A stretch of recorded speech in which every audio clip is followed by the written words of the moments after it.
ఆ అమ్మాయిని 7 మంది అత్యాచారం చేసిరట. 7 మంది అత్యాచారం చేస్తే ఆ మహిళకు దూప దూప దూప దూప అని అంటుంటే కూడా ఉచ్చదాపినరట దుర్మార్గులు. ఉచ్చదాపి అంత దిగజారిపోయారు దుర్మార్గులు. మరి గుళ్ళనే రక్షణ లేదు మహిళకు. ఎక్కడ రక్షణ ఉంది మహిళకు? గుడిలా ఒక దేవుని దేవాలయం గుళ్ళే కూడా రక్షణ లేకపోతే మహిళకు రక్షణ ఎక్కడుంది? రోడ్డు మీద రక్షణ లేదు, గుళ్ళే రక్షణ లేదు.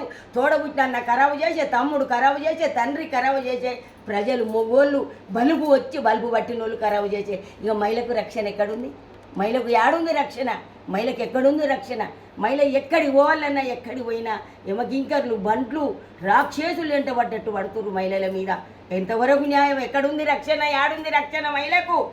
ఇది భారతదేశం ఏమైపోతుంది? సమాజం ఏమైపోతుంది? మన భారతదేశం ఏమైపోతుంది?